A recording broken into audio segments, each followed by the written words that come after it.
exploring topics from the esoteric and unexplored to dimensions unknown, shining a light of truth on the darkest corners of our reality.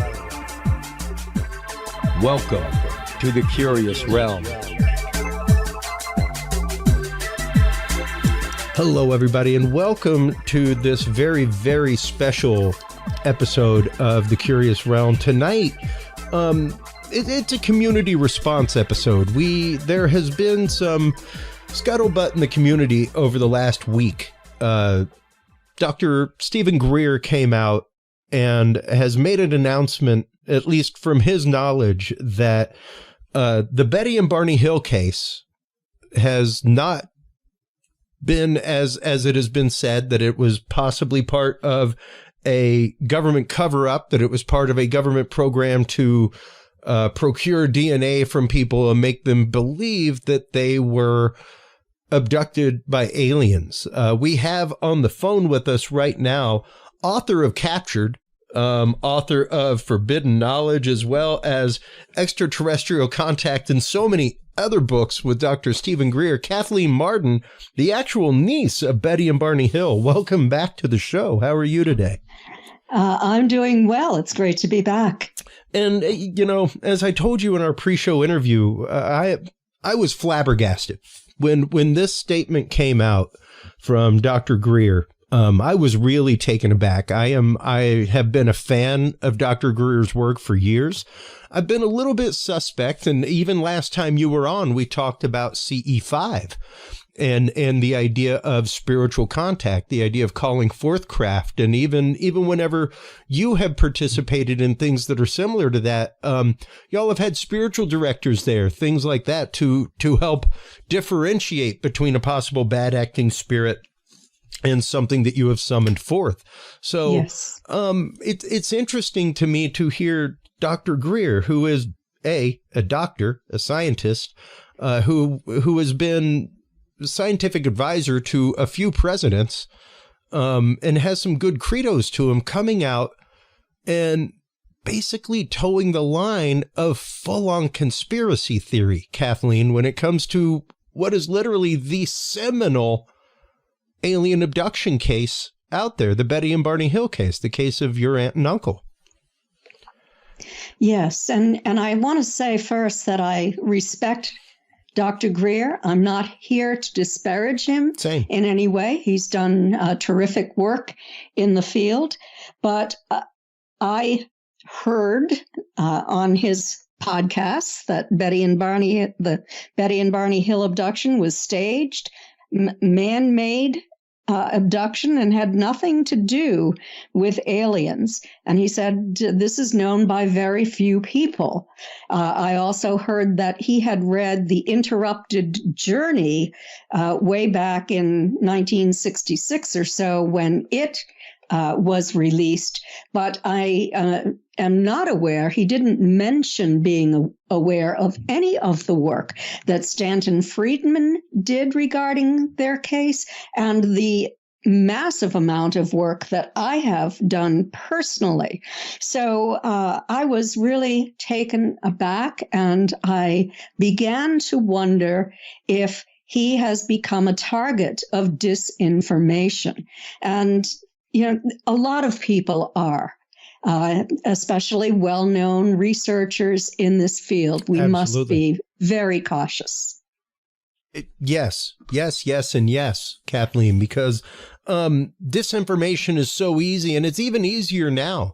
You know, when it comes to AI generation and things like that, you can start making all kinds of things that actively are drawn from tidbits of truth from articles and all kinds of stuff.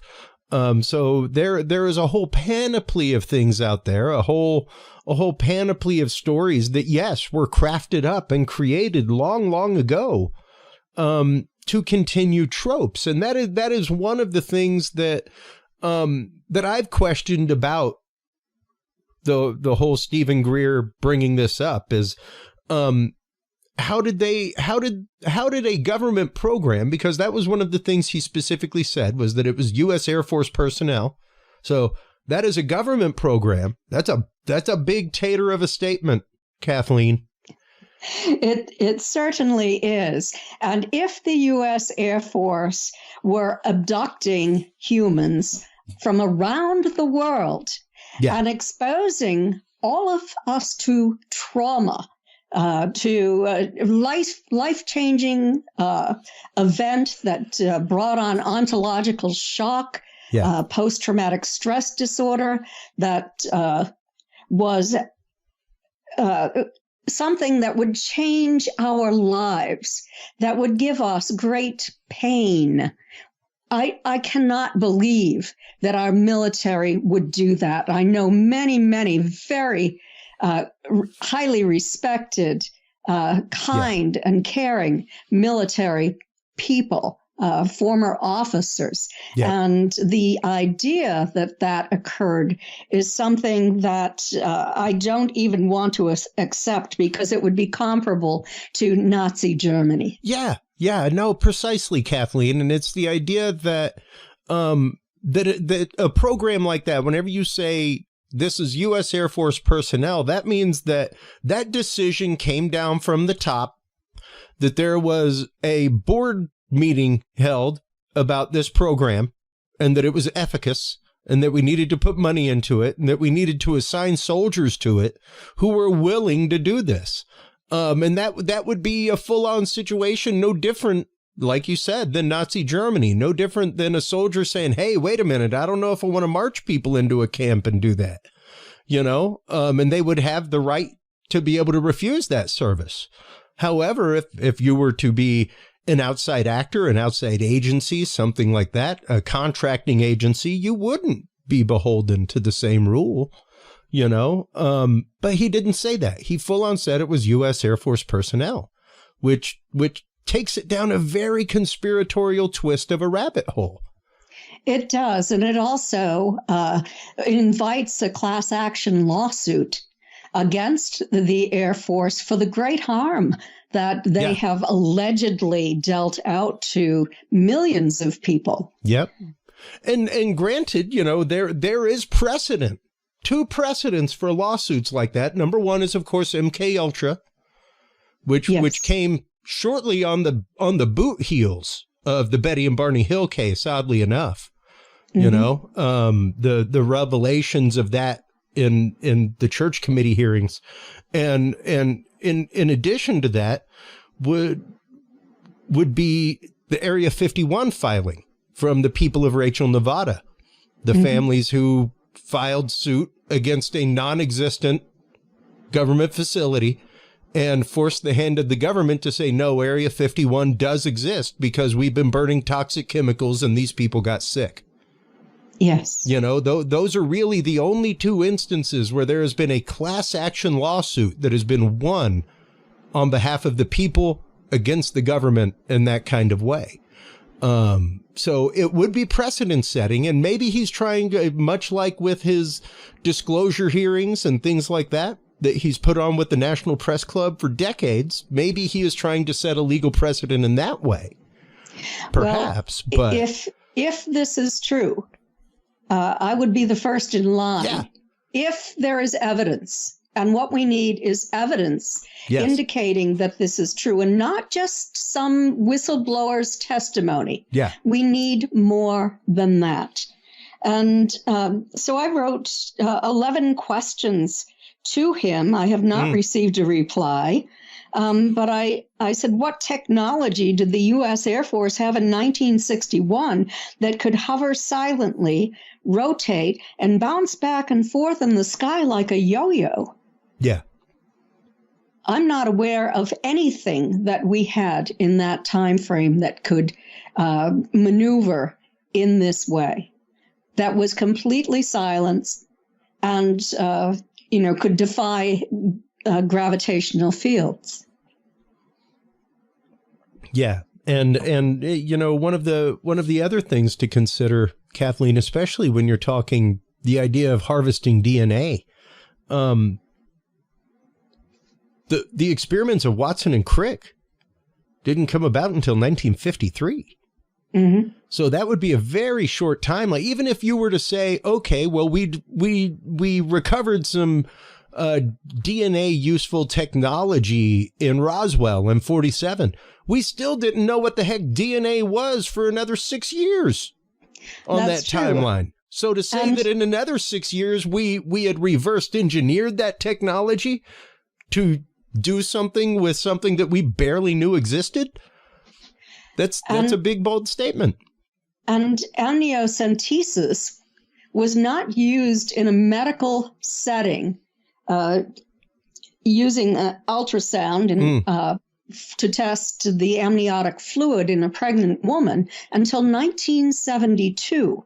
Now, supposedly, this happened to Betty in 1961 with the famous needle in the navel. Yep. And there was DNA evidence left behind on the lining of her dress in the area of her navel that might have been blood, but the sample is so old that the scientist who did the DNA test on that could not determine whether or not it was blood, but it was definitely fluid from Betty's body. Yeah. And it did not leak through to the exterior of her dress. It was only on the lining. It came from her body. Yeah. And if I'm not mistaken, it was basically like sebum, like almost like the plasma from blood was what they described, something along those lines. Well, yes, it was what the report, I have the scientific report, and it said that it was definitely fluid from Betty's body. Yeah. And that's just it. That is only one of the realms of evidence that was there. Let's start going into these questions a little bit deeper that you had for Dr. Greer regarding the case itself and the many proofs that are there. Because once again, like, this is not only a seminal case in the field of ufology and abduction study, but it's one of those that really steeled Stanton Friedman to even get into the field of study of yes, this. Absolutely. He was invited to interview Marjorie Fish, who was the brilliant woman who investigated the star map that Betty recalled observing on the craft and sketched as the result of a post-hypnotic suggestion by Dr. Benjamin Simon when he was doing a series of hypnosis sessions, separate hypnosis sessions with Betty and Barney. So Betty, from memory, sketched this map. It was published in The Interrupted Journey. Marjorie saw it, and she was an amateur astronomer. She was also a genius, a member of Mensa, and worked as a school teacher at the time. But after she had done this and identified the stars on Betty's map, she ended up working at the Oak Ridge National Laboratory. So she was an incredible woman. She did years of research and built, of course, no computers in those days, no personal computers. She had to go to the university and sit and hand copy all of the distance data from their astronomical catalogs. Not only distance data, but the type of star, how far, how old that star was. What did we believe these were Earth-like or stars that might have Earth-like planets? And she would take this information home and do the mathematics that required to know where to put every one of those stars out 54 light years from our sun in our local galactic neighborhood. And in all, she built 14 of these models. After the 13th, she did not have a match. She wasn't able to find a match until we made scientific progress, technological progress, and were able to acquire better distance data than we had previously. Yeah. And with that new distance data, she was able to build this 14th model and there she had a match, and you can see it right there. With the base stars being identified as Zeta Reticuli 1 and 2, a little more than 39 and a half light years from our sun, which is on the top right. So this was the map she identified. In 1961, no one knew of this map. I mean, a scientist, an astronomer, had viewed Zeta Reticuli. Some of these stars were known, but certainly not the stars on the map in this pattern. Yeah, we did not know it was a binary star system, anything like that. That is correct, yes. So the Reticulum star system had been discovered, but not as it is on this map. And the trade routes, the astronomers who vetted Marjorie's work, where Stanton had contacted them and asked them to vet her work, discovered that the stars had special properties. They were all sun-like stars, although only 5% of the stars in our local galactic neighborhood, out 54 light years, are sun-like. And all of the stars, sun-like stars, in that volume of space were on Betty's map. So that was quite extraordinary. One of the scientists even stated that if we were living on Zeta Reticuli and we had the ability to travel through space, that would be the precise exploration route that we would take.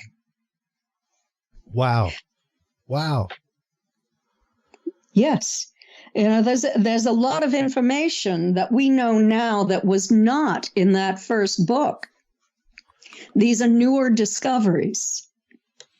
And that's just it. When you start looking at these facts, when you start looking at quite literally the facts in the case file, not just MUFON, but because I mean that was the very beginnings of MUFON. You know, if it, I don't know, actually 69 was MUFON. It was before MUFON. It was before MUFON. So the idea that any of this was being chronicled to begin with in this kind of way was landmark for the fact that reports were being taken, reports were being kept, that a case file was made to begin with all of this information. Excuse me. It's okay.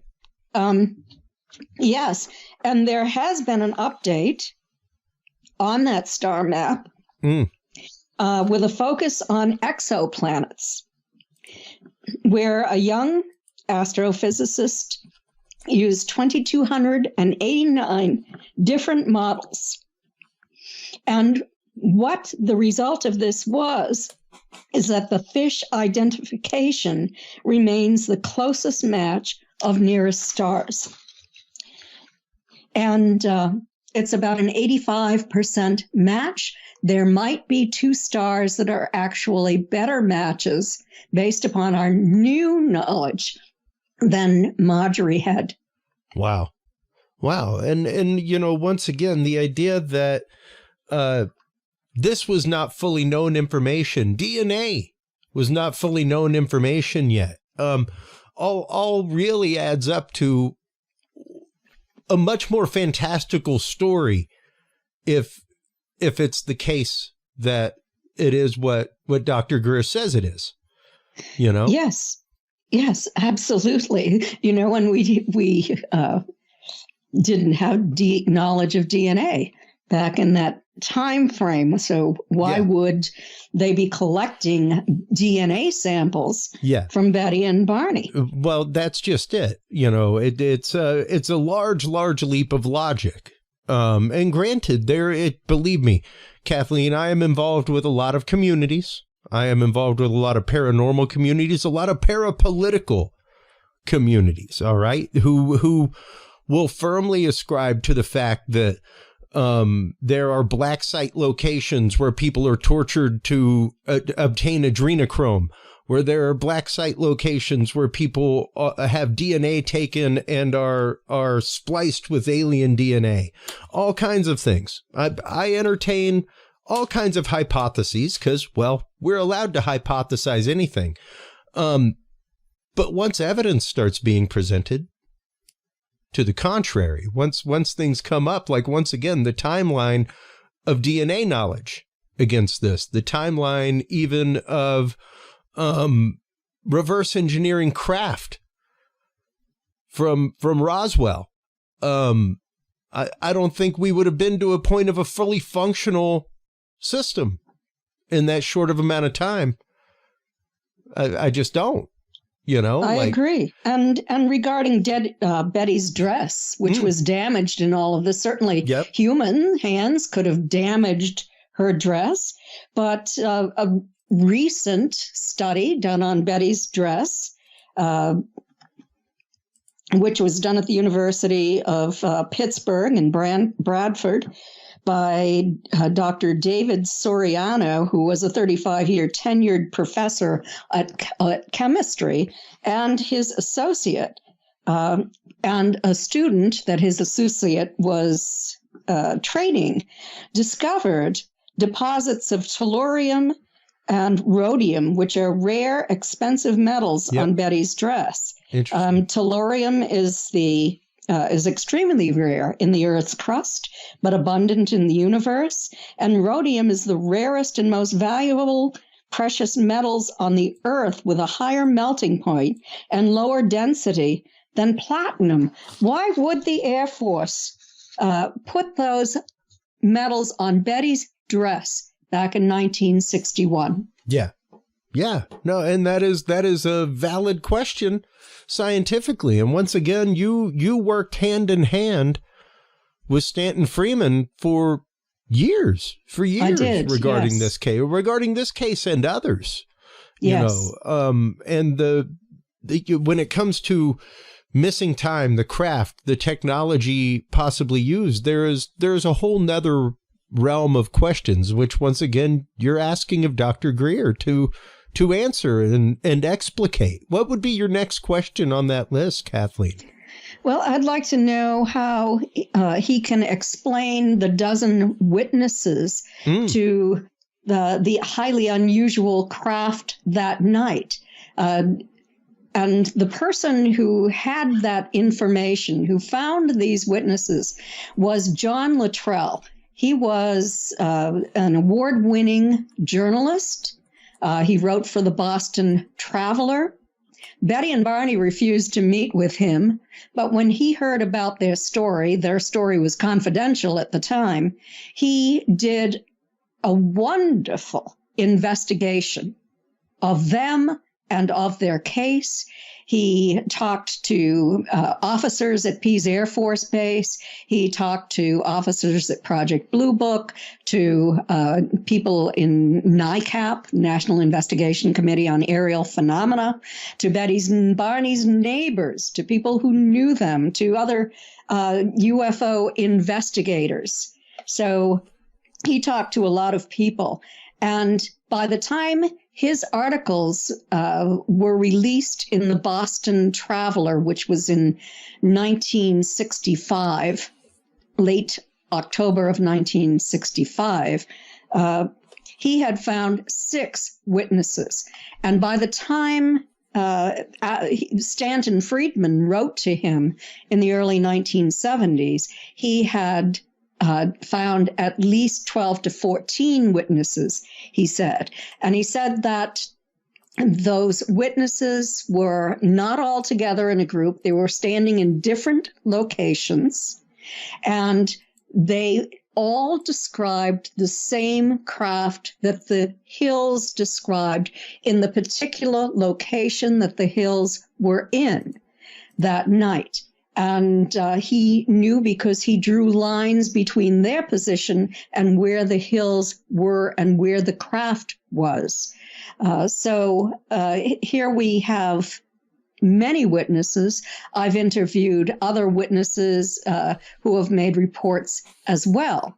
So we have many witnesses to this very unusual craft that night. And I would like to know what technology had the Air Force developed to produce the buzzing tones on the trunk of the Hill's car that caused the car to vibrate as the craft hovered above it. And this is after Barney ran from the field in terror after the craft hovered only 100 feet above him, and he observed non-humans looking down at him. And these were in the original 1961 reports. This was not brought out for the first time through hypnosis. And these buzzing tones caused the car to vibrate, and it caused a tingling sensation to pass through the Hill's body, which was a form of mind control, because this is when they started to lose their conscious recall of what had happened. These buzzing tones left highly polished, shiny spots about the size of quarters on the trunk of their car. They had not been there the day before or before they heard these buzzing tones on the trunk of the car. Betty was told by a physicist, friend of my family's, that she should take a compass out to see how the needle, if the needle would move over those spots. The needle rotated rapidly. And when she moved to a different area of the car or away from the car, it dropped down, indicating that there was a magnetic field over those spots. What technology did the Air Force have in 1961 that could cause all of these things? And why were Air Force officers so curious about this, speculating about what it could possibly have been if they were not involved? If they were involved in this, I should say. They were not involved in this. There's absolutely no evidence that I have seen in my very extensive investigation. And although I knew about this, although I was very close to Betty and Barney, and Betty, after Barney died, I lived with her when I was in college. There's absolutely no evidence that any of this was carried out by the Air Force. Was there any Air Force or military debriefing of your aunt and uncle post-situation that you recall? After the situation, my father's best friend, who was a police officer, advised Betty and Barney to make a report to Pease Air Force Base, because Pease had instructed the local police departments to ask the witnesses to file a report. And being good citizens, Betty and Barney did file a report the following day. And they were interviewed. And I have the interviews, the official documents from Pease Air Force Base. Anything redacted in those interviews, Kathleen? Not that I'm aware of. I have the first handwritten one, but I can say there was not it was not redacted. What happened is that when this became public in 1965, the Air Force wrote another report.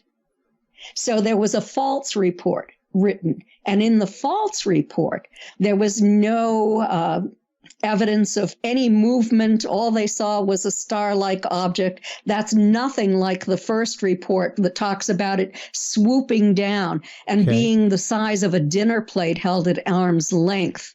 The erratic movement that was in the first report, the bouncing back and forth, and the yo-yo, the radar findings that night at 2:14 a.m. and earlier that night from the radar station in Vermont as well. So, they did make this report to the military in 1965. There was a cover-up, and they made the mistake of dating it 1965 instead of 1961. This is how John Luttrell found out that it was a cover-up. Well, and that is definitely weird. You gotta say that. that it's definitely interesting that the U.S. Air Force would cover up the instance to begin with. But it's not like it was some major cover up. It's not like they denied that it happened. It's not like Roswell or something like that, where they've got 85 different reasons for what happened that day, you know, from Project Mogul to other stuff.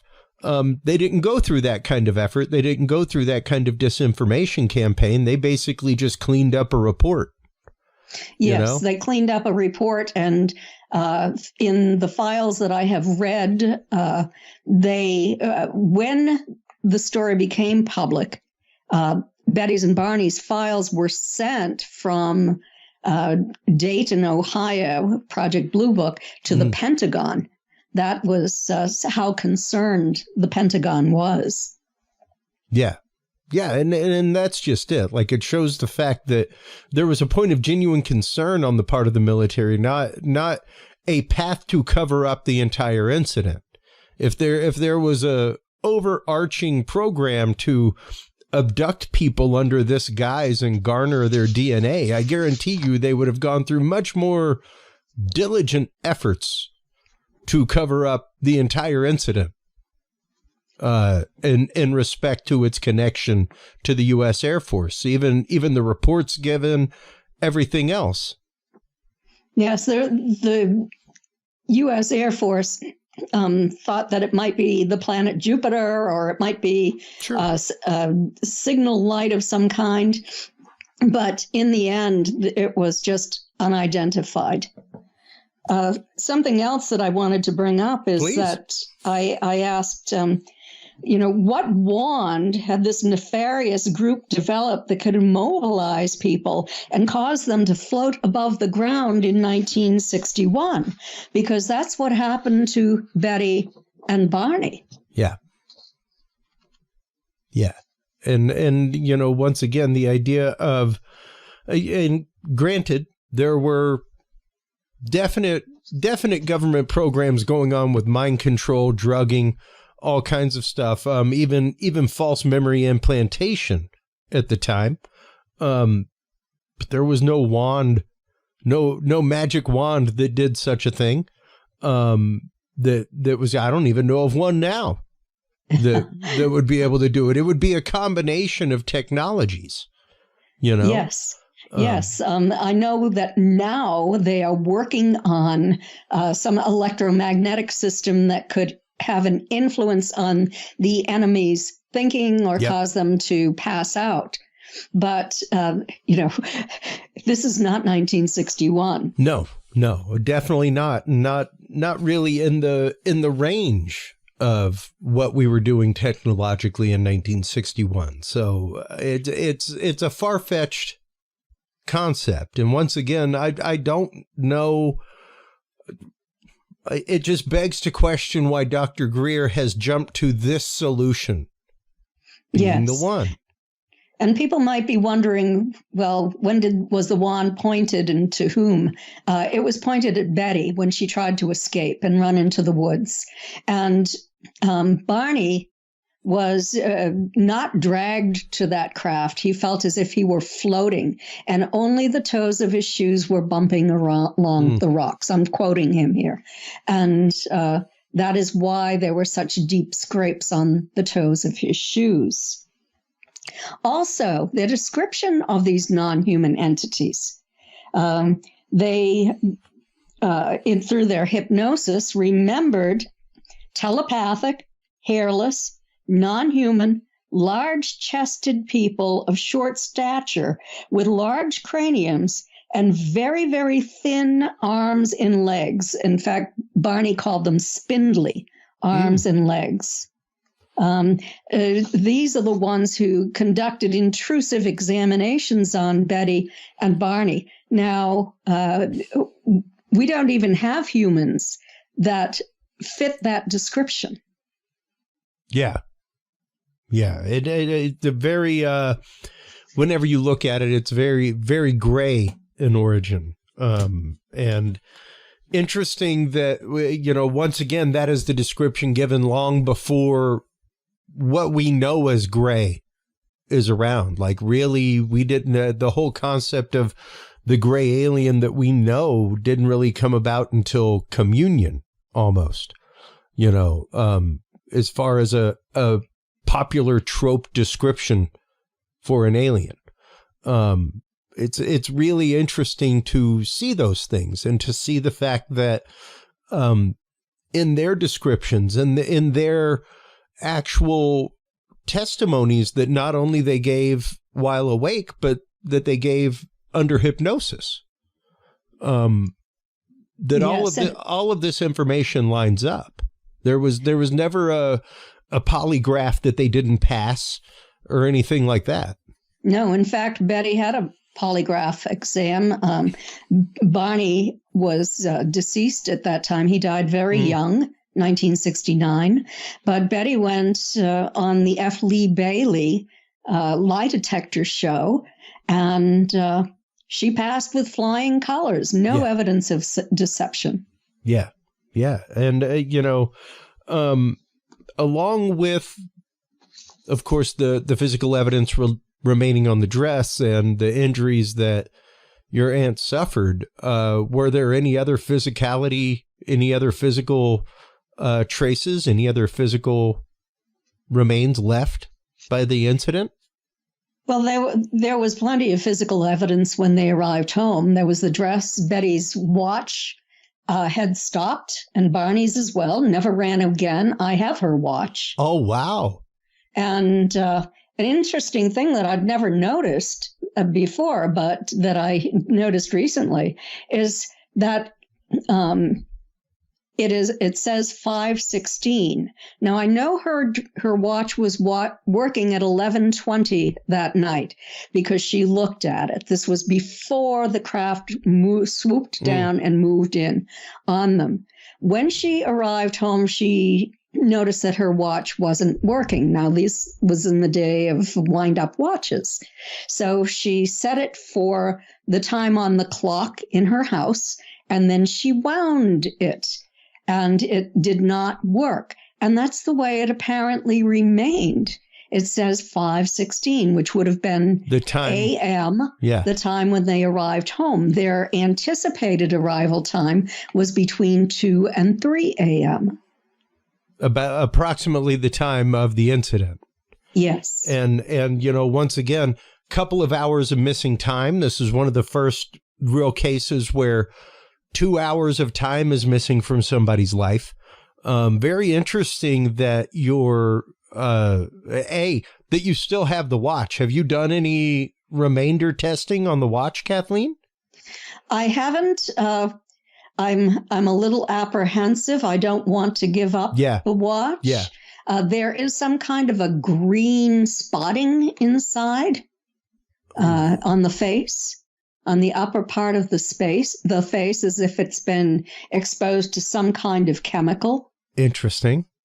Yes. And I would just be interested as somebody who's into frequency and magnetics and things like that. I would want to test it with a magnetometer and see if it passes any kind of signal like that. See if it responds to anything like that. You know, because yeah, I mean, that is frequently, and you've been on the show whenever I've given the description of that is what I believe happens to people that are in close proximity with craft and technology of that type, is that much like your aunt's watch, it is surreptitiously changed for the rest of its existence.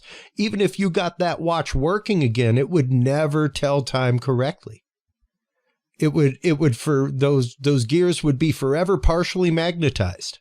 And that frequency is kind of locked in there right now.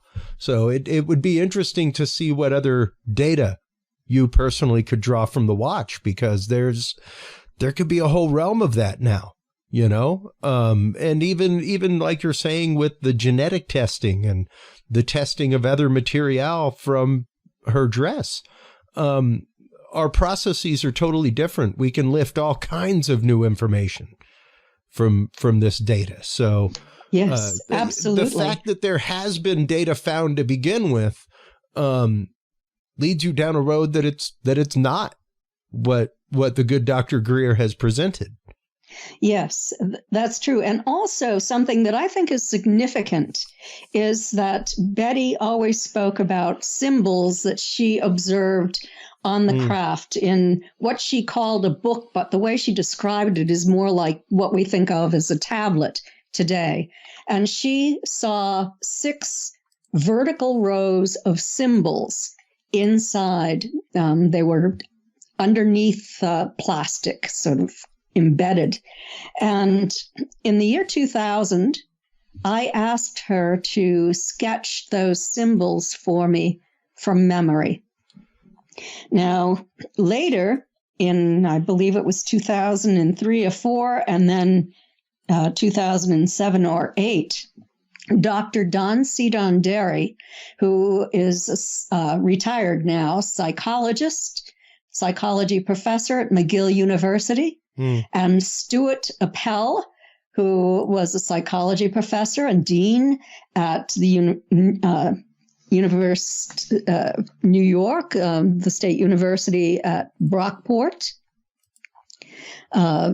did a study. And this study was on alien symbols that had been collected from individuals that Bud Hopkins had hypnotized. And there were 2 scientific studies. They had graduate students working with them on this. Dr. Donderi developed a statistical scale in order to study these symbols. And in the end, they stated that the symbols were nearly identical. And this indicates that alien abduction might be real. Very good scientific studies.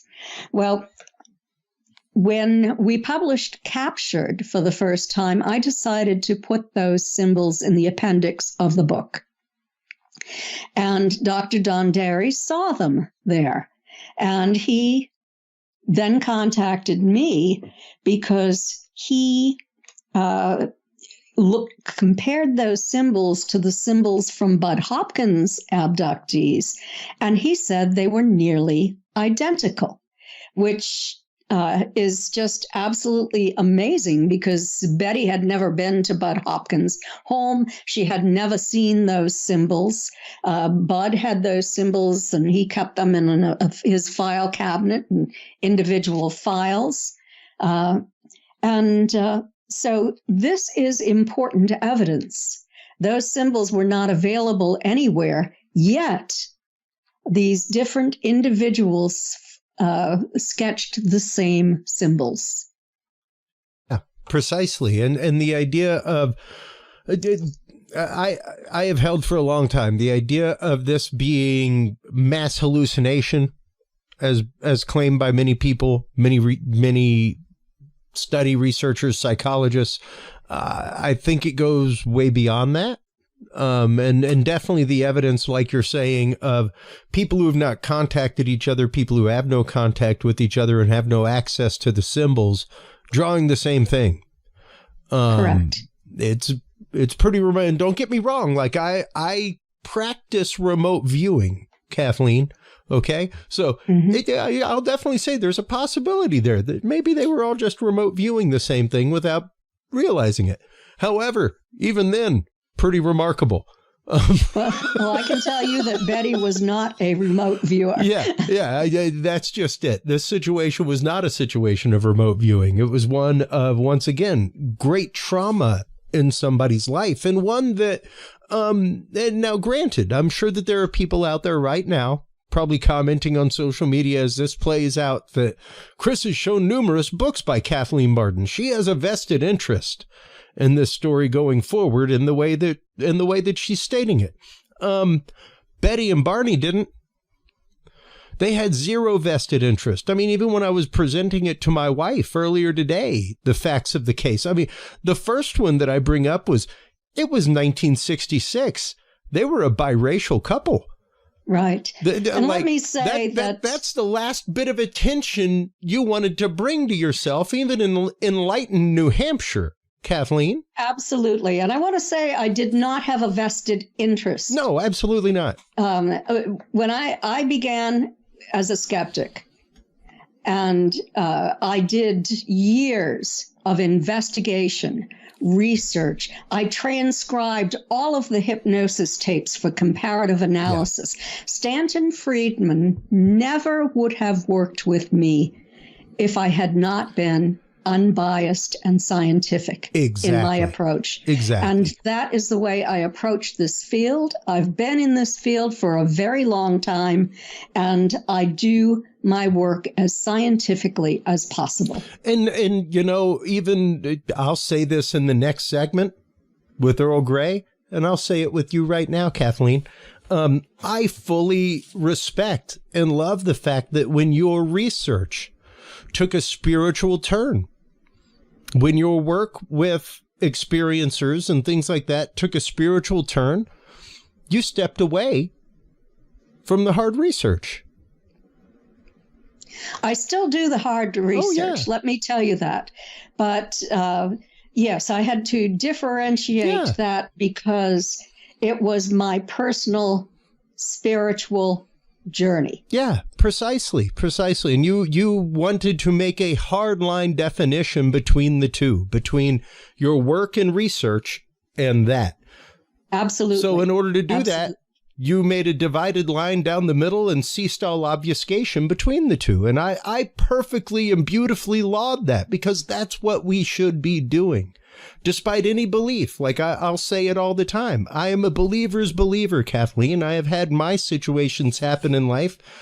Belief and faith is something that goes beyond experience, and something that, you know, will very rarely go away because it's belief.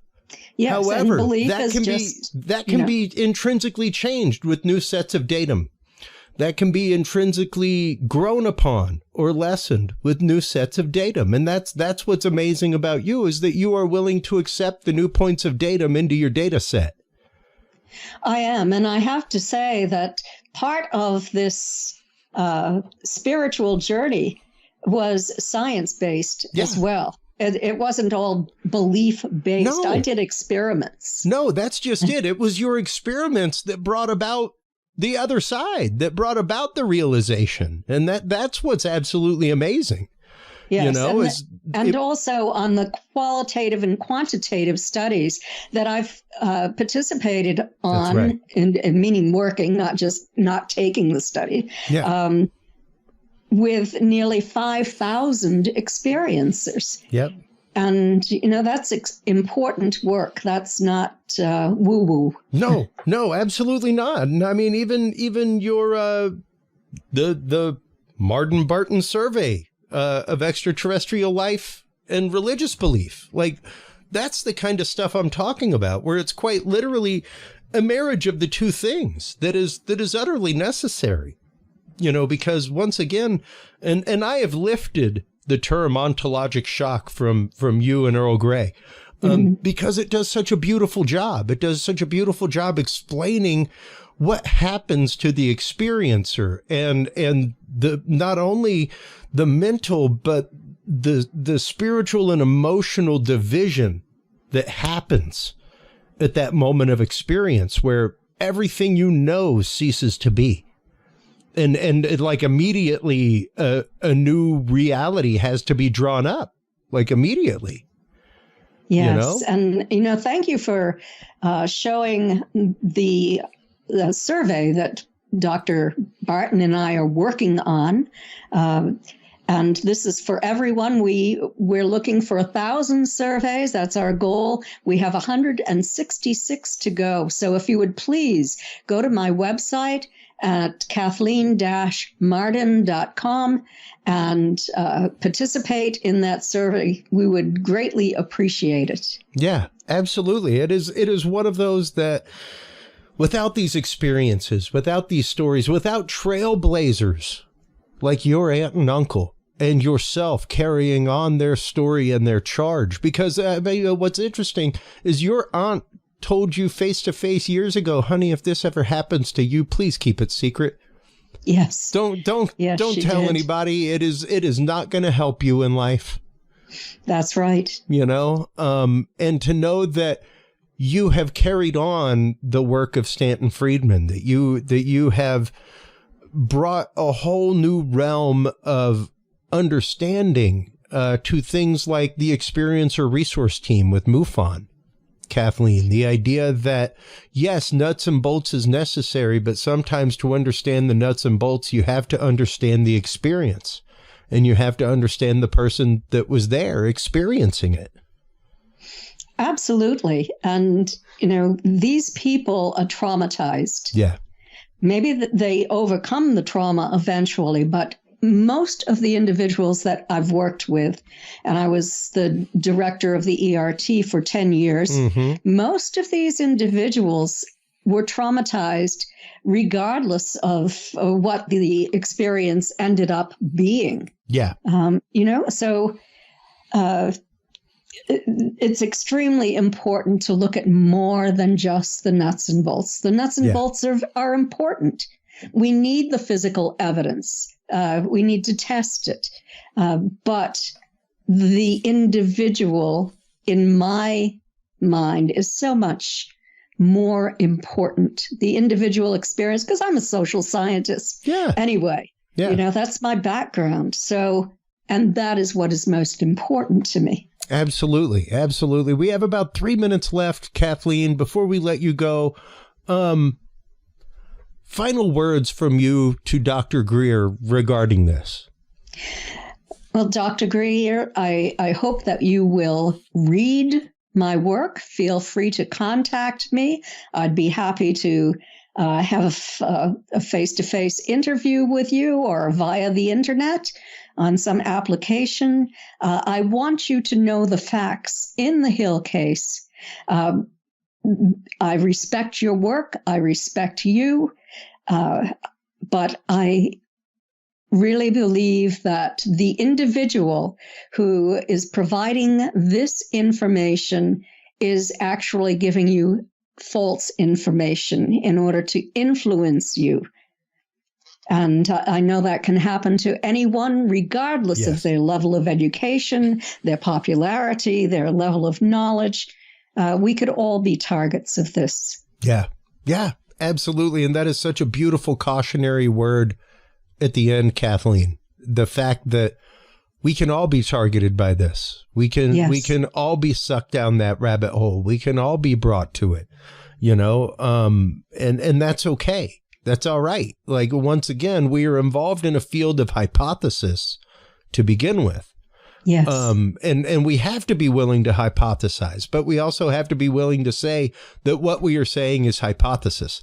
When you go about and you say, this case absolutely by fact was not prima facie what people say it is, by fact, it was a covert government program. That's a big sack of taters to be carrying around in public, you know?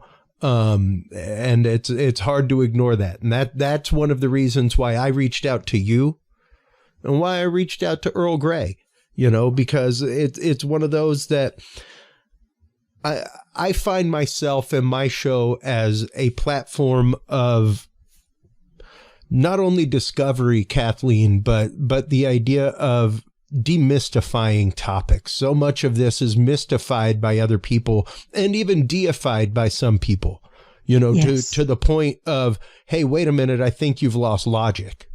Mm-hmm. And I just think that there are so many raging points of logic to the case of Betty and Barney Hill to be prima facie what it is. Like, it is an abduction scenario. Horrible things happen to them. Evidence of horrible things is there. I don't think it goes down the conspiratorial rabbit hole of it being a government program, you know? So I thought that needed to be said out loud, because unfortunately communities get very carried away very rapidly. And yes, this can taint and muddy waters very, very rapidly, coming from a mouth with the stature of Dr. Steven Greer. Yes, and thank you so much for giving me a voice on your show today. Absolutely. To clarify the truth versus what I believe is false information regarding my aunt and uncle's case and the scientific evidence. The scientific evidence, that physical evidence, is extraordinarily important. And all of that, folks, right here is the book, Captured, the Betty and Barney Hill UFO experience. It's absolutely amazing. If you want the actual research, pictures, documents, it's all right here. She has done the work. The work is there. There are huge case files about it. So thank you again, Kathleen, for coming on always and sharing your wealth of information, sharing your many, many years of research on these topics, as well as your very personal stories of your aunt and uncle so candidly. I appreciate it. Thank you. It was my great pleasure. Absolutely. Hold the line real quick while we close things out. While you are online checking out all of the amazing work of Kathleen Marden at kathleen-marden.com, everybody, make sure to stop on by Curious Realm. CuriousRealm.com is where you can like, follow, subscribe, share. It's where you can comment and find all of the video channels, all of the YouTube channels of our guests right there at curiousrealm.com/videos. We also have all of the books available at curiousrealm.com/store. If you are a Roku user, do not forget our all-new Roku channel. Has all of the Curious Realm episodes, as well as tons of binaural beat therapy music made by yours truly. Thank you so much, everybody, for tuning into this part of the episode. When we come back from our commercial break, we will be joined by the head of Southern California MUFON. He is also one of the heads of the Experiencer Resource Team. Our good friend Earl Grey will be coming on to continue the conversation about Dr. Greer, about what these statements mean to the UFO UAP community, what their impact may have, and how we can further make sure that, we are doing our due diligence, not only as community members, but as hosts like Earl and I are. We have it incumbent upon us to come at these things from a level-headed way and to come at these things in a fact-finding way. So we'll be getting into that with Earl Grey right after this, folks.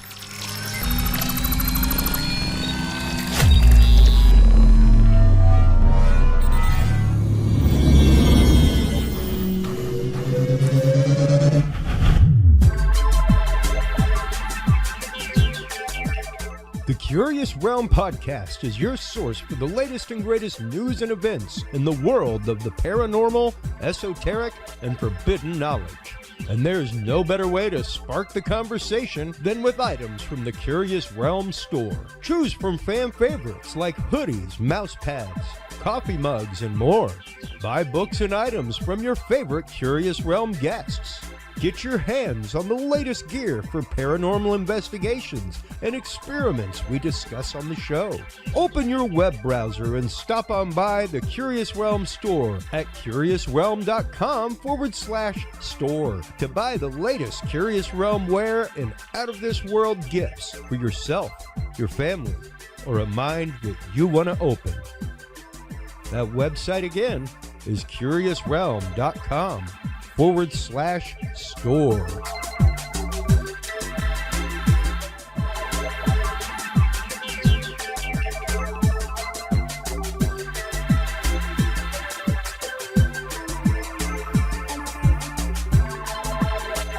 Well, hello, everybody, and thank you so much for hanging on through that commercial break. And also, thank you so much to our sponsors, especially True Hemp Science.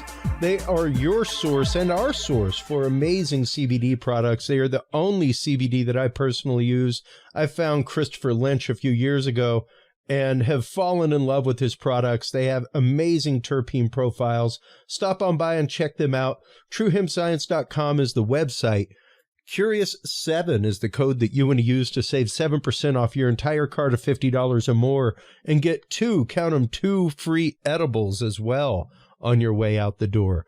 While you're online, make sure to stop on by and check out the website of our amazing friend and guest in this segment, Earl Grey Anderson. He is the head of Southern California MUFON. We'll be talking about that and specifically some claims that were recently made in the community. One of the things that, I find fascinatingly interesting is the way that these communities of paranormal, parapsychological, UFO, UAP, remote viewing, things like that really cross borders, talk to each other, and come into each other's worlds. But specifically the way that sometimes these messages are spread through communities. And one of them that was recently spread was Steven Greer, who, don't get me wrong. Welcome to the show, of course, Earl Grey. Don't get me wrong, Earl. Like I hold Steven Greer in high regard in many aspects. He of course was one of the many people who first held press conferences regarding disclosure, things like that, and has, I would say, yes, probably helped a few whistleblowers come forward. But there's definitely some strange things in the last few years. I mean, I have had issue with the concept of CE5 since it first came out.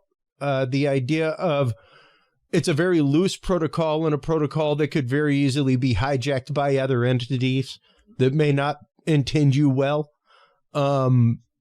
Stuff like that. And his recent statement regarding specifically the case of Betty and Barney Hill, a very seminal case when it comes to not just close encounter contact, but abduction contact. Really one of the first recorded cases of abduction that we have on books, and saying that abduction was not an actual abduction by aliens, but was carried out by the U.S. Air Force in guise of aliens to collect DNA for other things. Yeah, that I think that's a somewhat unfortunate statement on Steven's part. And for me personally, I'm Kathleen Marden, who is Betty and Barney Hill's niece, and kind of was given the legacy to she's kind of the spokesperson now for the Betty and Barney Hill case, has been for a long time. And I can't think of anyone who's more careful in her research, more, who watches what she says more carefully than anybody really that I know, to be accurate, and who really trusts scientific principles.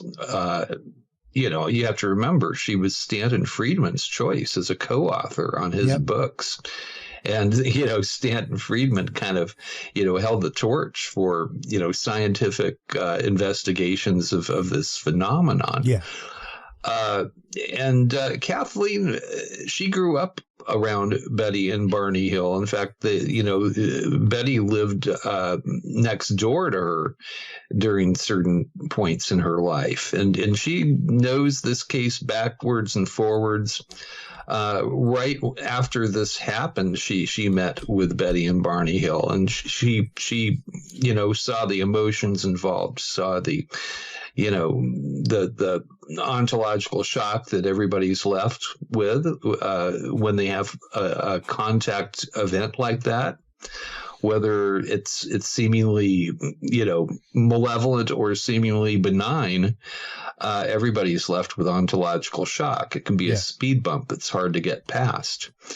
To see somebody sort of take that legacy and with one swipe of the hand call it something, and to be so firm about that, it's just kind of a reckless behavior, I think. Well, and specifically though, because we make reference regularly on the show to the Kleenex box and the catch-all box, and unfortunately that is what kept real scientists, people like Stanton Friedman, for decades, Earl, from wanting to be involved with this, because it was just in a catch-all box called UFO.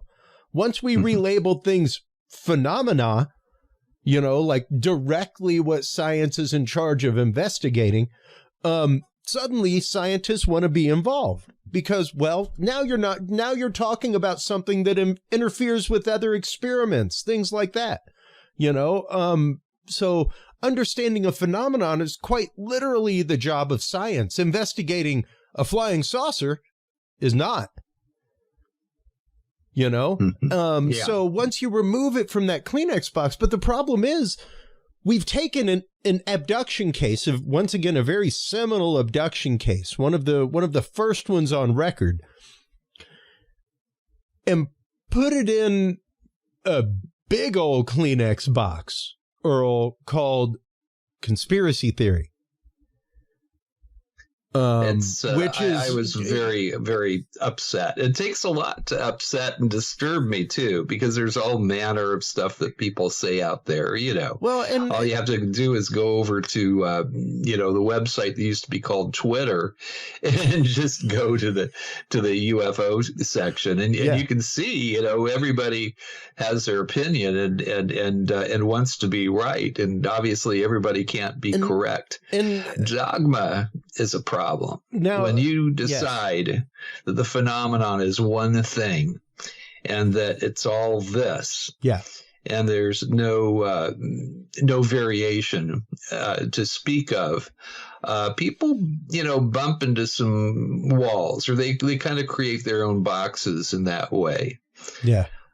And I think that Steven, he wants everything about the phenomenon to be sort of rainbows and sweetness and benevolent beings that are above, you know, taking people or, you know, taking their DNA, oftentimes without, it's not like people without are consent. Asked beforehand. Calm down isn't necessarily consent. And you know, I probably align closest to John Mack as far as phenomenology goes. You know, you have your hardliners like Bud Hopkins, who has felt like it was all kind of an invasion and being, you know, it was the invaders, right? And then you have the other extreme, which is more like, you know, William Sprinkle, Sprinkle, you know, who was kind of, it's all benevolent and they're here simply to help us. And I like more where Mac was coming from. For him, it's you know, he kind of lets go of the reins of things and allowed the phenomenon to be the phenomenon. And you know, I think that wherever you have freedom of will in the universe, and I think that we're dealing with other intelligent creatures. Not demons, not angels. They're like us, but more technologically advanced, far more technologically advanced. Well, and when you get into DNA, and I've said this on the show numerous times, I've said it on other shows, I really, really favor a lot the work of Michael P. Masters, who was at the symposium last year, you know, actual physical anthropologist, you know, and projecting out the timeline of humanity as to what we have come to from Cro-Magnon and a larger capacity head, you know, smaller cranial size, things like that, and what we've evolved to. And if you extrapolate that out, it does begin to look very gray. And when you start looking at the warnings that were given of get rid of nuclear arms, start caring about each other, when you look at the very active interest in our DNA, it would make a whole lot more sense that it is us coming from the future trying to unravel what we have done. Then the us from the future hypothesis is a valid hypothesis. And I'm kind of a catch-all guy. I think that it's all manner of things. I think that it's interdimensional, interstellar, and possibly us from the future. Maybe something we haven't even thought or regarded yet. Well, and here's just to go back to hypothesis, because Dr. Steven Greer can hypothesize that. And that has been a hypothesis that many people have put out there. That is also a active story that many people have put out there, the fact that there is a rogue renegade group of paramilitary that for decades have been abducting people under the guise of alien abduction, using drugs, what have you, to give people this impressed experience, to torture, to do all kinds of other things. Now, would that program have been taking place? Correct me if I'm wrong. Was it 1953? Betty and Barney Hill? It was 61. It was 61. Yeah. It was, but, I don't know that we were doing that sort of thing. Yeah. I've heard certain accounts that I think that there may be a rogue element out there that's capable of doing this stuff, but I don't think that the Betty and Barney Hill case really aligns with that. I don't think we were at a point in 1961 to have that kind of situation happening. No. I don't even know. Yeah, now, granted, there was definitely some intimidation factors going on with families of, Roswell witnesses, things like that. Most definitely.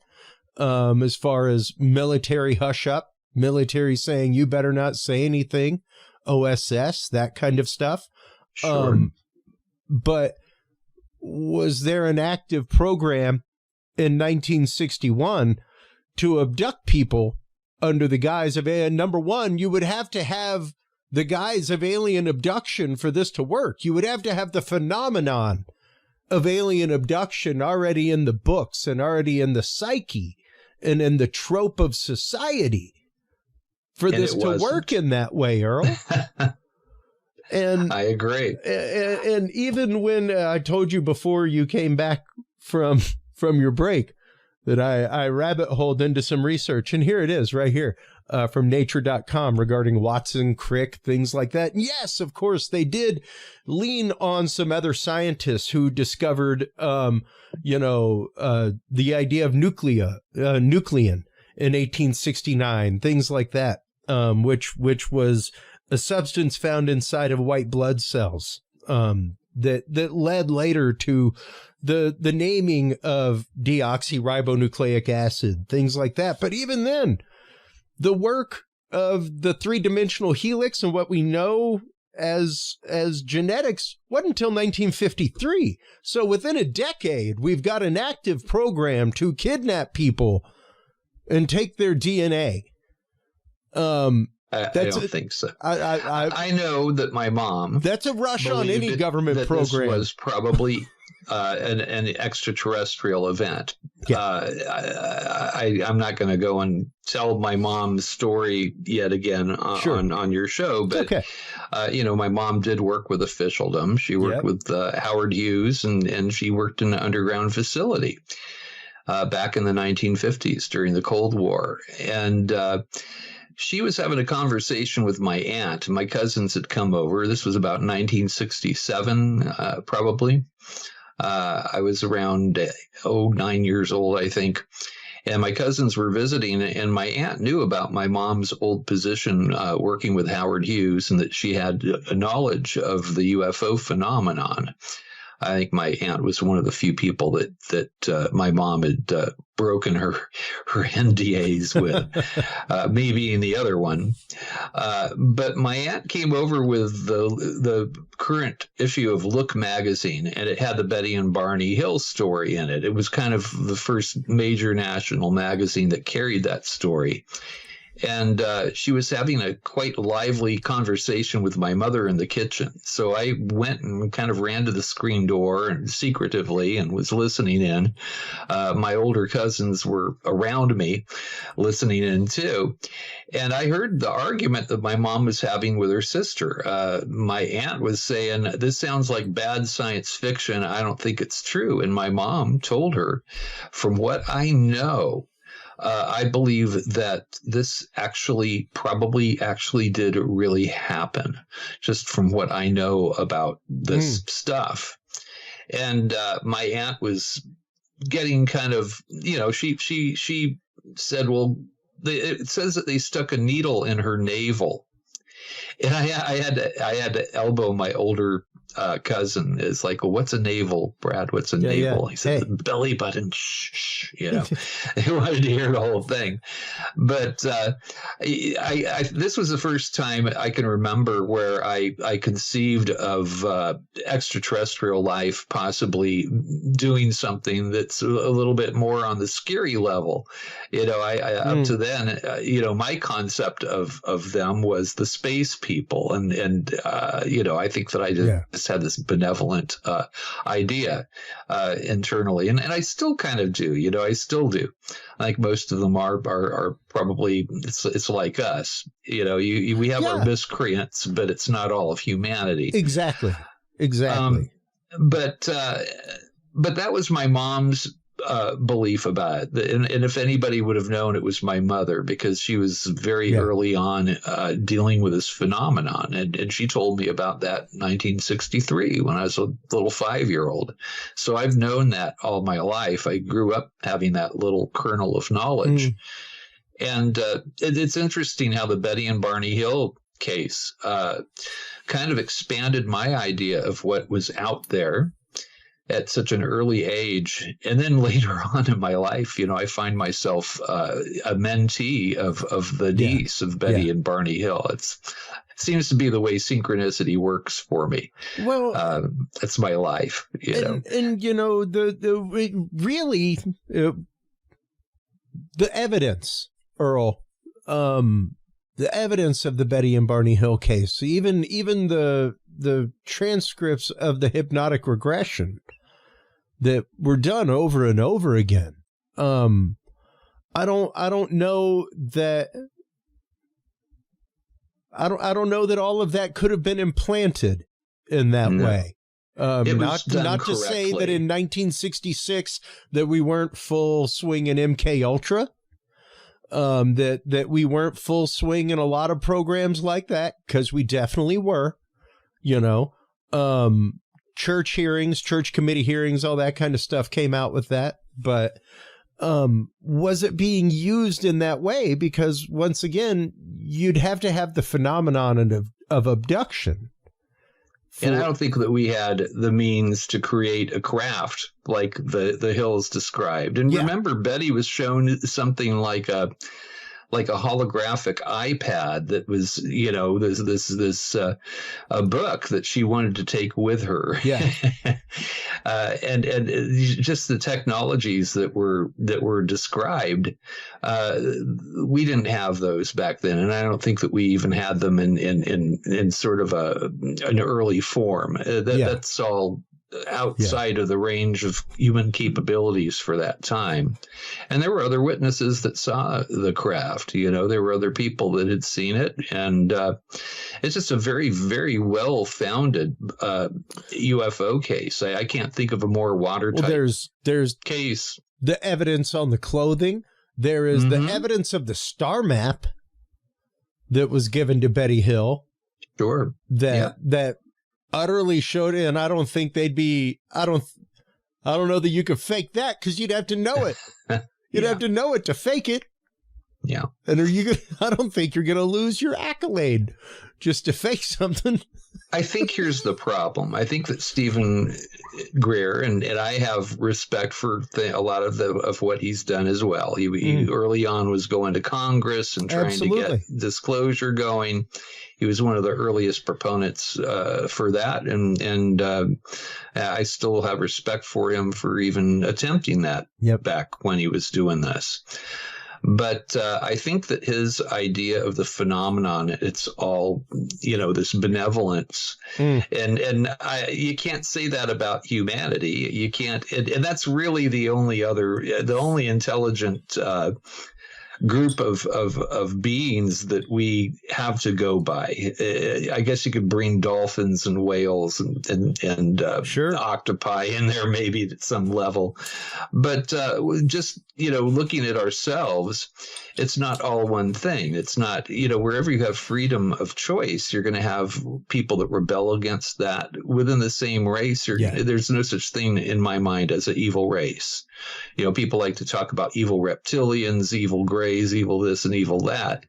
And you'd have to turn it back on ourselves. Well, what does that make us? As far as the abduction phenomenon goes, okay, if we're studying a pride of lions somewhere, how do we do that? We go in with a helicopter and a tranquilizer gun. We tranquilize one of the lions. We get DNA from them and blood samples. We will put a tracking device on them. Yeah. And then we leave and let them wake up, revive in their natural habitat without us to be found. And that sounds pretty familiar. Now, we're not evil doing that. We're trying to understand this different, this different creature from ourselves. And that's the proper way to do it. Well, so that brings up a lot of points, Earl, because I recently got into a discussion in a group online about they were talking about these evil Sasquatch that took people. And I was like, well, evil by our standard. Do we know the social morals and mores of Sasquatch culture? Because you're now judging something else by humanizing it and anthropomorphizing it and judging it by our rules, and you can't do that. Like you can't judge the Greys by our standard. Dogma is the end of all creative thought and the end of all learning. Once you've decided what something is and you put a tag on it, and it's only this way, and it never varies from this, and I am correct, everybody else is wrong, that's kind of all she wrote. You might as well pack it up and take down your shingle and close up shop. There's science has stopped. Yes, and I think that's the problem here is that that Steven Greer wants the phenomena to be all this one thing. Yeah, and it would maybe be nice if it was, but that's just not reality. It's not what we see. We see all manner of contact situations. Some are seemingly malign. Some are very, very benevolent in nature, but. It seems to run the gamut, and anybody that's really honest about it. Now, for instance, I went and I did an interview for a show that was a Steven Greer production. Serena DC is a dear friend of mine, and she does do work with Dr. Greer. And I was happy to sit down and talk about what happened to myself personally, because I had a visitation where they took DNA. It was they were all business. They weren't giving me calming messages. It was scary as hell. I mean, it scared me to death, to tell you the truth. Because I had presuppositions about our visitors. I back 9 years ago, I thought that it was probably all Valiant Thor and these human-like visitors that maybe would take me for a ride around the galaxy and get me home in time for dinner. And it wasn't that way, and it confused me because I had presuppositions about it. I'd read certain people's books, and it kind of tilted me in a certain way. And Kathleen Marden was very, very helpful after I had gone through that. She took me seriously. She listened without judgment. And she gave me other cases that were similar to my own. And I found out that I wasn't alone in my experience, that it wasn't necessarily evil. It was just businesslike the way they treated me. And then I started noticing certain gifts that seemed to have been activated in my life by the experience. Synchronicities. We were talking about that earlier. It's like magic. Synchronicity. Carl Jung, he coined the term, and it really means a meaningful coincidence. And synchronicities just seem to follow me. You could ask my wife. She's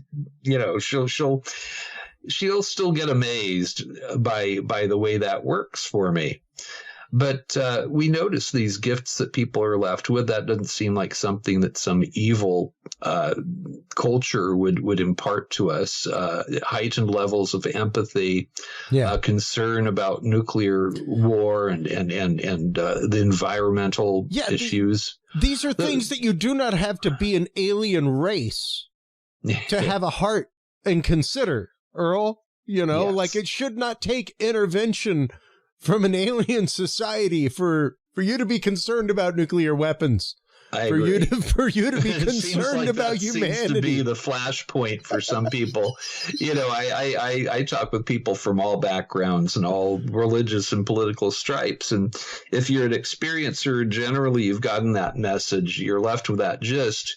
And it's very strange because we'll disagree on everything else politically, but then there's this very the similitude. Well, and once again, the idea of personification, the idea of anthropomorphizing, it's something that I consciously try not to do, because it's what my abnormal psychology professor told me to do, was to not do it.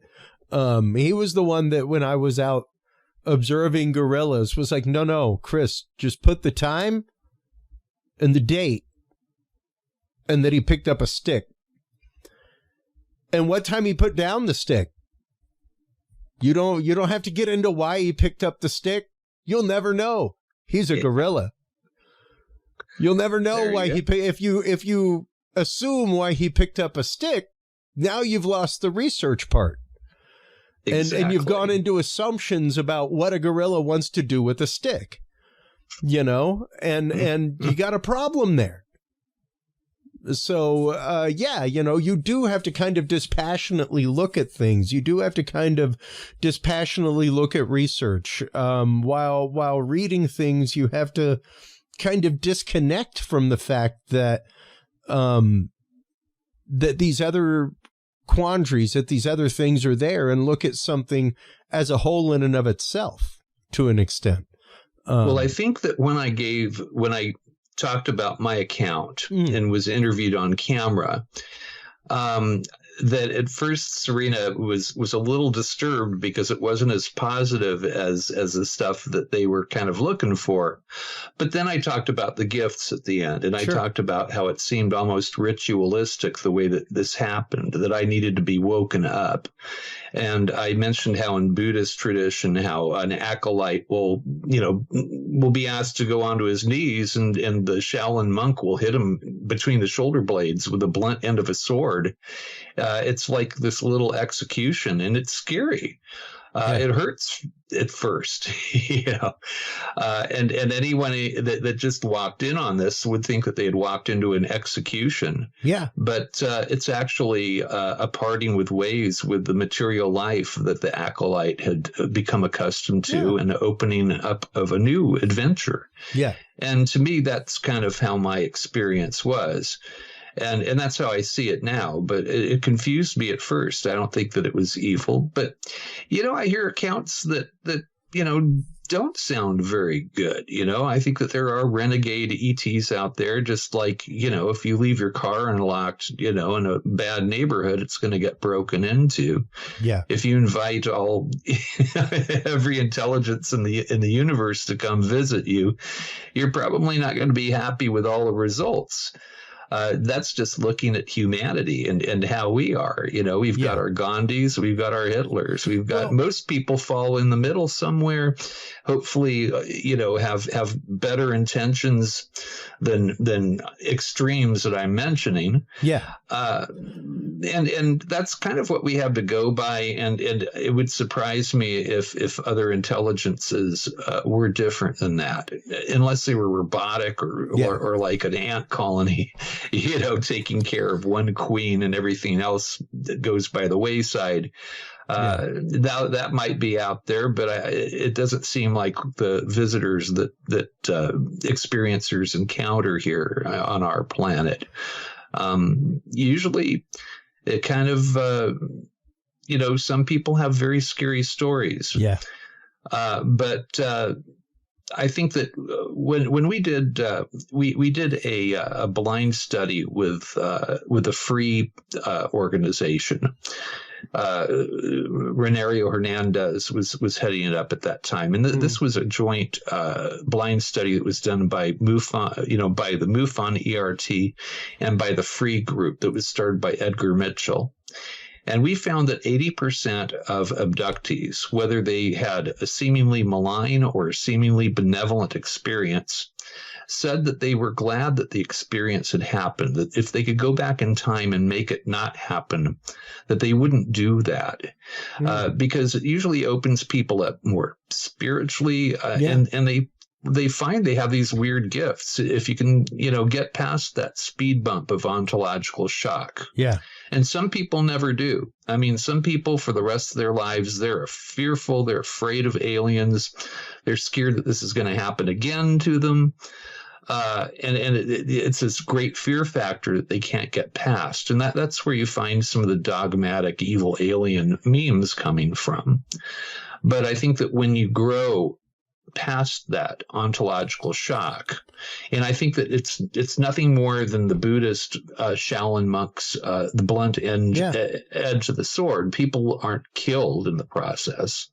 It's always catch and release. All of these experiences. Well, it's almost it becomes good that way. Yeah, but it doesn't mean that it starts out with just sweet entities. Everybody doesn't have an experience with like the tall whites, for instance, or the Nordics, which look like us and usually is this beautiful spiritual thing. I know one guy that met them in this remote location where he was a photographer for nature magazines. Climbing up on this pinnacle that he couldn't get down off. He was 200 feet up in the air. Wow. He saw a craft approaching. He thought it was a meteor at first, that he was going to be killed. And he covers his face. He lands flat on his butt. And then he's still alive. A few seconds later, he opens his eyes, and these three entities, Star Trek next to him. And he said that it was the most beautiful experience he had ever had. That it seemed like there was one that was an adolescent, and there was an older woman, E.T., that was explaining to him telepathically that the photographer had been her charge, and that she'd been watching over him all of his life. Oh, wow. And when they left, finally, he felt just complete depression because he wanted them to come back, and he missed them, and he became obsessed with going back to that site, hoping that they would return. Now that I think that probably Steven Greer would love that story. As far as I know, my story hasn't been put out on that TV show yet, and maybe it wasn't good enough that I talked about the gifts. Well, because you have many people that are usually it's like my story, where people are afraid. They're afraid they're going to get harmed. They'll get the message that we're not going to hurt you. It's going to be okay. It's always catch and release, and if you can get past that, then it can become this beautiful thing. Well, and it's also the idea. And I think a pretty common misconception, Earl, amongst people of, I'd love to experience that. Well, no. You may want to experience the last 3 or 4 chapters of that book over my shoulder. But you may not want to experience the very Walt Disney movie beginning. Because the first 5-10 minutes of a Disney movie is really bad news for somebody in that movie. Like it may end like a Disney movie, and there's some songs, and it's going to be cool by the end. But at the very beginning, the first 5 or 10 minutes are normally awful and life-changing. It ain't always a happy thing. Yeah, it ain't always a happy catalyst that gets things moving in the story. And I think people lose contact with that.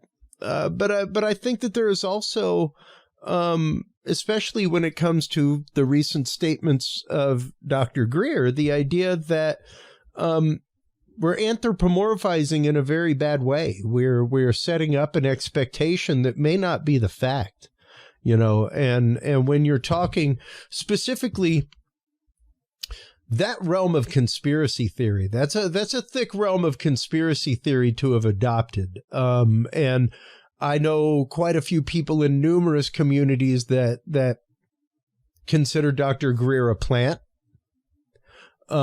To put it very bluntly and to put it very really, the fact that he was former science advisor to presidents, things like that. They see his involvement in the community as fully a planted presence.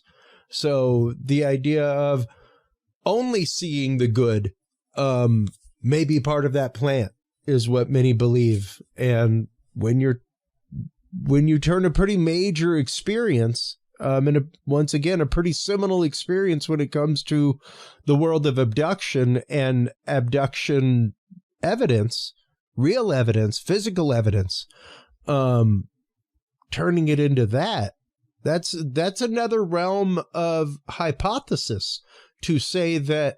And granted, I will always say that there are rogue actors, that there are rogue, even when it comes to targeted individuals, targeting technologies, that there are rogue adjunct associations that will gladly go out and test that technology on the public for you. They have zero compunction not to do it.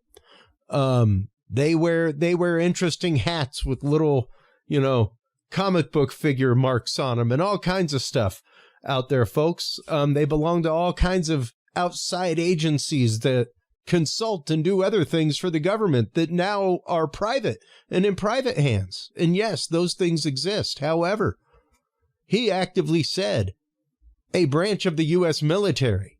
He actively said, like, people from the Air Force took them and faked this.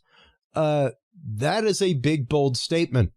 That is a big, bold statement. Not to say like outside actors, not to say contractors thereof, something like that, because like the U.S. Air Force may test some things that are contractor driven at Area 51, but they do not run Area 51. That's the whole beauty of it, is it may be a government funded facility through some black projects, but it is not a government facility. That is utterly private property, which is why they're allowed to do those horrible, horrible things. So yeah, it's different. And to say that specifically is a big, bold statement. It is. I think that it's wrong. It's slanted in one direction. And whenever you have somebody that comes out with an extremist point of view, it's like we want everything to be simple. As humans, we want to have like two boxes, good, bad, right? Yeah. And nothing's like that. Nothing's like that. Everybody, everything, it's a combination of all the above. And even having good motives, your good motives for your tribe might be terrible for all the other tribes, and vice versa, to come out with something that dogmatic, and especially when it targets a particular family that's already been through so much. Yeah. That family has gone through hell. Decades of scrutiny already. They did not want to go public. That was forced on them by a reporter that did not do due diligence. Kathleen talks about this very readily. Oh, she has spoken directly it really about harmed their lives. Yeah. They were in, the early periods of the ACLU, they were a mixed marriage in a time where a lot of people were adverse to that sort of thing. Yep. They already had so many things that they were dealing with. And when this came out, it was like stop the presses and everything ever after that, that one experience in their life, that one fateful night, it kind of determined everything that followed. And for that to be treated in such a cavalier manner, and just throwing that information off, just a statement like that. And a lot of people respect Dr. Greer. I have people that swear by him. I respect Dr. Greer in numerous ways. Once again, like he works closely with Michael Schratt, who I utterly respect. I utterly respect the work of Michael Schratt. Wonderful. I don't think there is thing one that anybody in any side of the community could say against Michael Schratt and his work. I introduced him at Contact in the Desert, in fact. Cool. Michael Schratt, he spoke at Contact. It's one of those, like, I think it was a very shocking statement to come out in the community, and a very once again big statement, because I don't really know what to make of it. right now, especially the full-on backing of the idea that members of the U.S. Air Force faked the craft, abducted them and other people, and did this. No, I don't believe it. It just doesn't fall. It doesn't align with all the evidence and all the other cases that are out there. If you look at the Hill abduction case, it has its commonalities with other cases. And even though they all have their own distinct details, we can see the patterns there. It was just a cavalier statement that he made, and I think that it's to kind of push his meme out there that it's all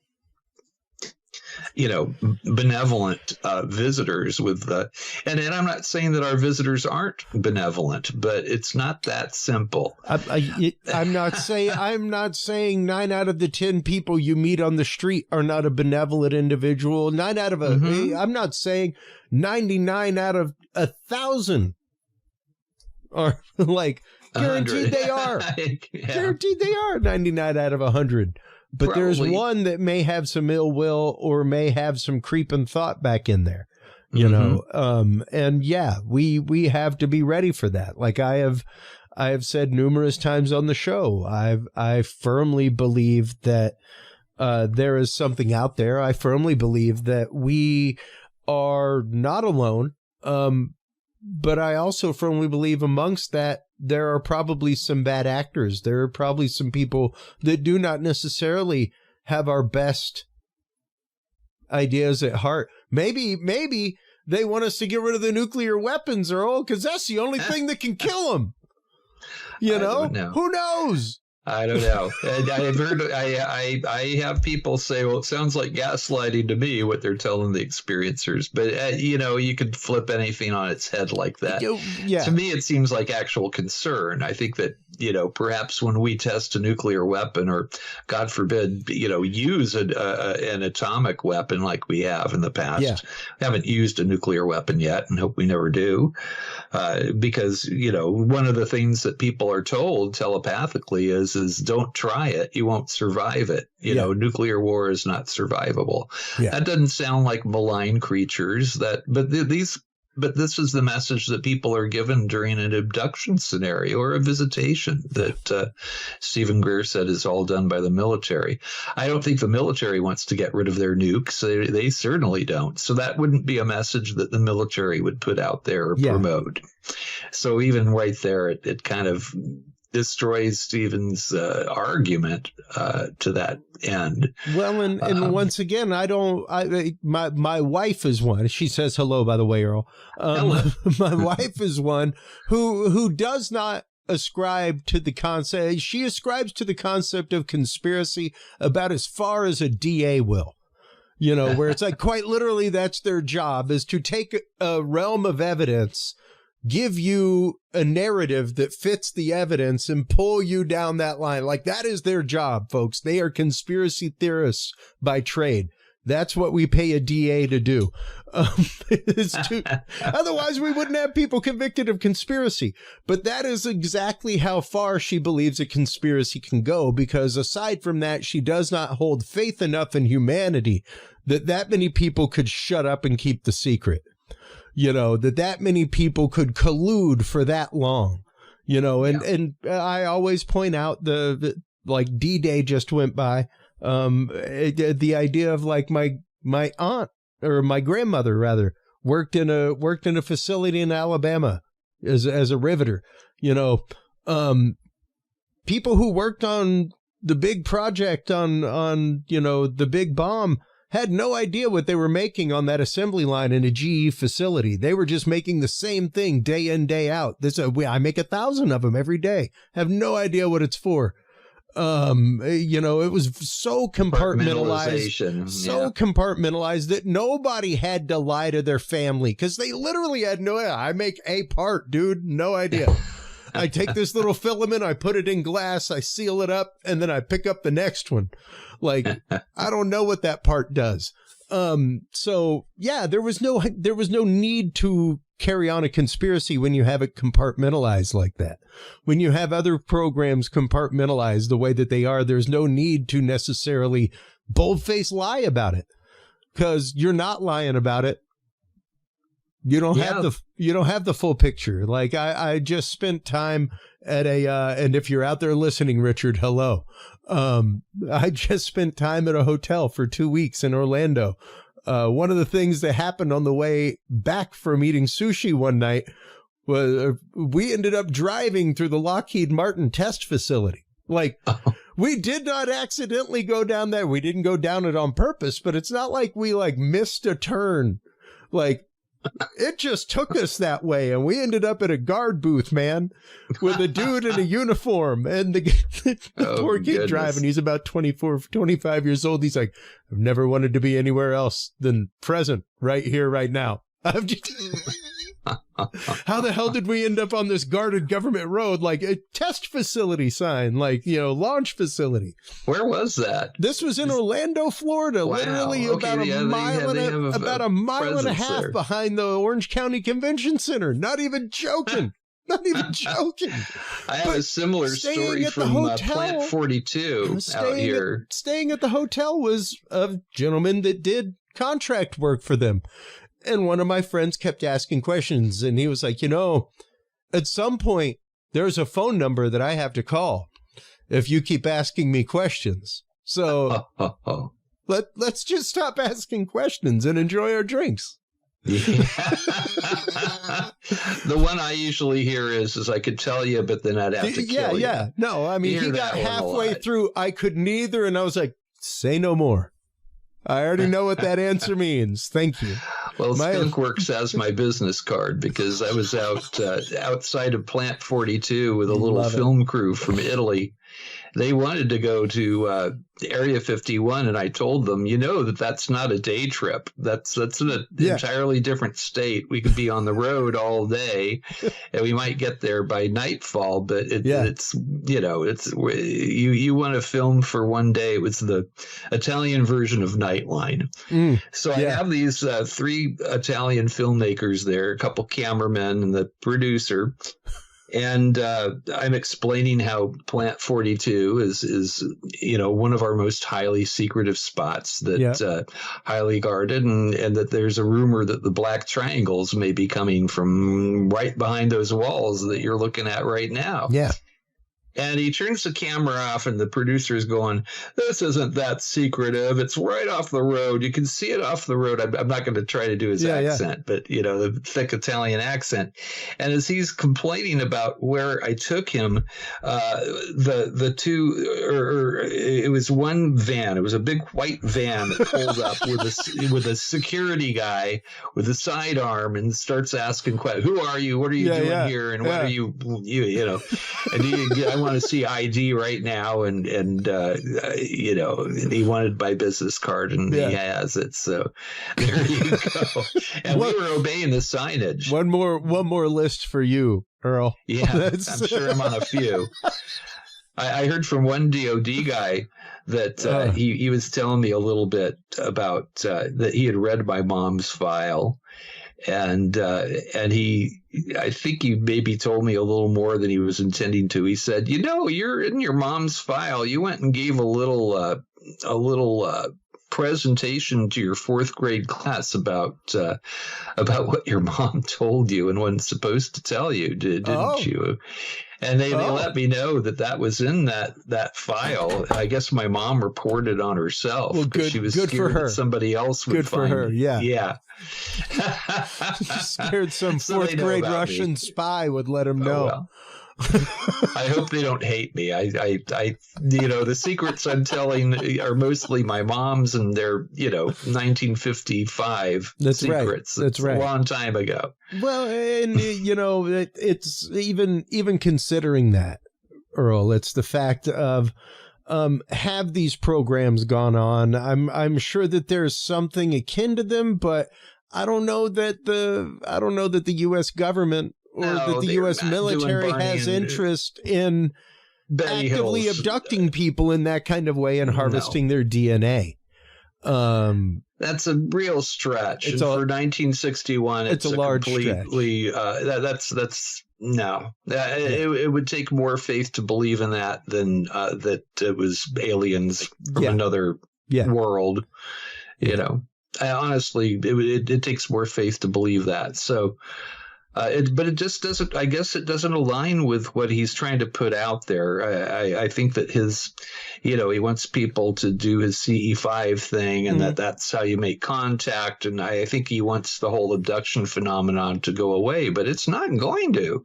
You know, it's a part of this phenomenon. Well, in the last 5 minutes, let's explore that real quick, because would it go away via invitation? You know, because that's basically the idea, is that you are inviting the craft to appear.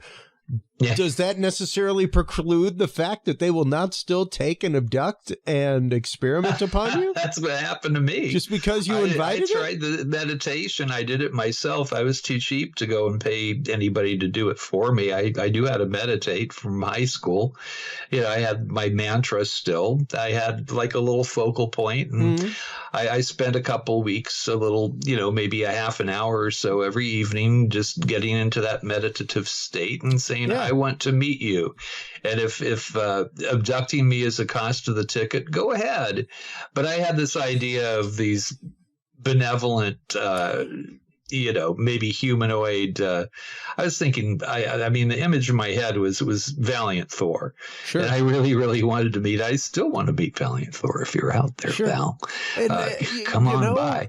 But I got the little guys that don't talk. They were not communicative. They were all business. They came in, they took lots of blood, and they left the same way they came in. And I wasn't any the wiser of where they came from or who they were and what their intention was. And you have to literally beg the question, did that happen due to your invitation? Due to your active consent into the system and saying, hey, let this happen to me? Like, now, it hadn't happened before. I think I initiated it. They say don't ever invite a vampire into your house, right? That's just it, And I mean, typically right now is when I point out the fact that we're all carrying around scrying mirrors with us. Yes. That we've all consented into that system. Like, are you sleeping with it face down? Like, I don't have a TV in my bedroom. I always think of when I see this thing, the dark side, I'm never far away from 2001 A Space Odyssey and that freaking monolith that they, even my wife has asked. Earth and that they find on the moon. They find everywhere. Even the guy a few years ago, the artist coalition that was putting obelisks up around the world overnight. That was pretty classic. Where they were just appearing. Weren't the black monolith, and I carry one around with me every single day. We all do anymore. Well, that's just what does that say? That's just it, And I use a turn of phrase that my dad taught me for many, many years from sales. You can't hit what you don't swing at. You got to swing when you get up to the plate. But I'm teaching that to my son in a new way now, which is you don't have to swing. You can't hit what you don't swing at. And maybe you don't have to swing. Maybe you don't have to have the argument. If you swing at everything, you're going to have a bunch of balls. Yeah. You're going to have, strikes. That's just it. Like, you don't have to. It's your consent into the system. It's your consent into the system of rage, fear, what have you, Earl, is your want to swing. Maybe we need to lose the want to swing a little bit and just learn to abide and just learn to be, I like that. So, that's kind of where I'm at with things. I love all of these ideas. And I, as we said earlier, I'm a firm believer in life outside of our planet, life outside of our universe, life outside of our dimension. Fully. Me too. I think that the universe, it naturally brings about life. I think that it was created that way. Yeah. You see all the fractal systems built into nature. And I think that Arthur Clarke, again, I read a lot of Arthur Clarke in my youth, but he called the Mandelbrot fractal the thumbprint of God, because you see ferns in there, you see whirlpool galaxies, you see the water running down your sink and fractals. It seems like our universe may have been built on that concept and that system, which is self-replicating and keeps going forever and ever and ever. It's quite literally how we generate every bit of this video that people are watching, Earl.